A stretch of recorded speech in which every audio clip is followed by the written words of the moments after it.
Secara umum, definisi perundungan adalah tindak kekerasan yang dilakukan secara fisik, psikis, seksual, dalam jaringan atau daring, atau melalui buku ajar yang mencerminkan tindakan agresif dan penyerangan yang terjadi di lingkungan satuan pendidikan dan mengakibatkan ketakutan, trauma, kerusakan barang, luka atau cedera, luka fisik permanen, dan atau kematian. Berbicara mengenai perundungan di sekolah, maka ada beberapa indikator penting untuk membedakannya dengan tindakan kekerasan pada umumnya. Indikator pertama adalah dilakukan dengan sengaja untuk merendahkan harga diri orang atau kelompok lain. Tindakan agresif ini menyebabkan luka fisik, verbal, psikologis, dan sosial bagi korbannya. Indikator kedua adalah tindakan agresif tersebut terjadi terus-menerus dan berpotensi untuk berulang. Indikator ketiga adalah adanya ketidakseimbangan kekuatan atau kuasa antara korban dan pelaku.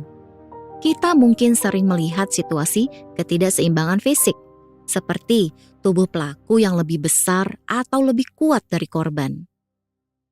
Akan tetapi, ketidakseimbangan pada situasi perundungan juga bisa dilihat secara sosiologis.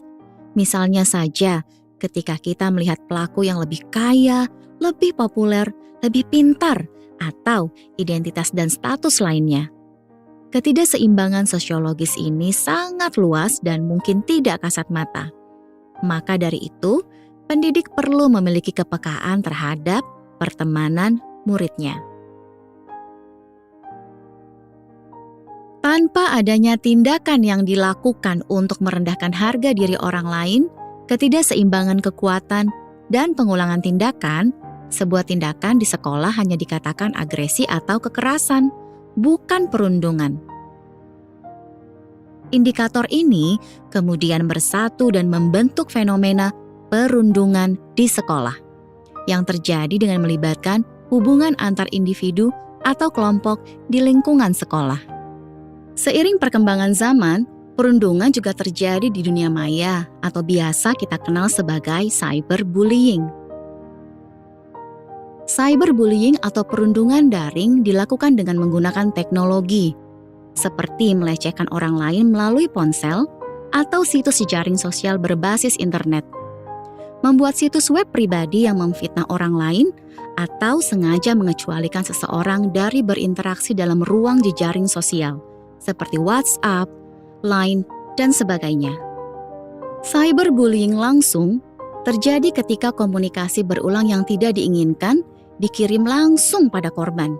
Misalnya, ketika murid menerima pesan yang mengejeknya dari nomor telepon yang tidak ia kenal. Tidak hanya satu, tapi tiap harinya ia bisa mendapatkan belasan pesan. Sedangkan, cyberbullying tidak langsung berlaku dalam situasi di mana pelaku menempatkan materi di forum publik yang tidak dikirim langsung ke korban. Hal ini terjadi misalnya ketika salah seorang murid mengunggah foto temannya di sosial media atau aplikasi, mengirim pesan tanpa izin. Selain 3 indikator sebelumnya, terdapat 2 indikator tambahan ketika membicarakan cyberbullying. Yang pertama adalah anonimitas, atau korban mungkin tidak tahu siapa pelakunya. Bayangkan, ketika berbalas komentar di sosial media ataupun grup WhatsApp, terkadang kita tidak mengenal atau bahkan tidak pernah bertemu langsung dengan lawan bicara kita. Murid yang menjadi korban cyberbullying juga bisa jadi tidak mengetahui siapa pelakunya. Yang kedua adalah publik versus pribadi.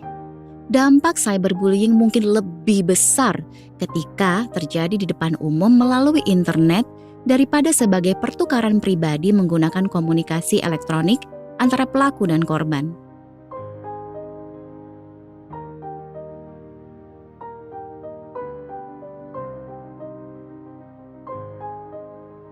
Nah, semoga ibu dan bapak semua semakin memahami mengenai perundungan dan indikatornya. Selanjutnya, kita akan sama-sama dalami tentang kebijakan dan sanksi terkait perundungan di sekolah. Bahwa setiap tindakan pasti ada konsekuensinya. Mari kita mulai. Terkait kebijakan, terdapat 3 hal yang menjadi dasar hukum kita terkait perundungan di lingkungan sekolah. Yang pertama adalah Permendikbud nomor 82 tahun 2015 tentang pencegahan dan penanggulangan tindak kekerasan di lingkungan satuan pendidikan. Yang kedua, Undang-Undang nomor 35 tahun 2014 yang merupakan perubahan atas Undang-Undang nomor 23 tahun 2002 tentang perlindungan anak. Apa saja pasal-pasalnya? Yang pertama, pasal 76C mengenai kekerasan terhadap anak. Yang kedua, pasal 9 ayat 1A mengenai hak mendapatkan perlindungan di satuan pendidikan terhadap tindakan kekerasan. Cukup banyak bukan payung hukum dan kebijakan tentang perundungan di Indonesia kita. Selanjutnya, sebagai pendidik, kita juga harus memahami bahwa sanksi itu bisa menjerat para pelaku. Tidak main-main ini jeratannya. Apa saja sih? Mari kita kulik bersama.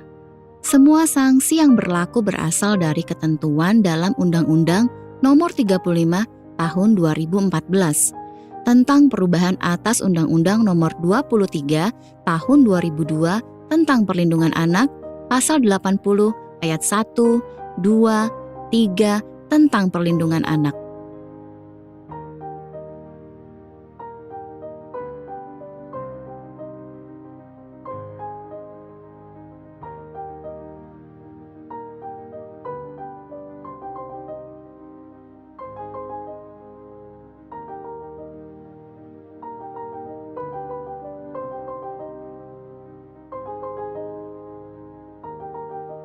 Berat sekali ya hukuman-hukuman yang bisa menjerat pelaku perundungan. Semoga tidak ada murid-murid kita yang jadi pelaku dan korban perundungan ini ya.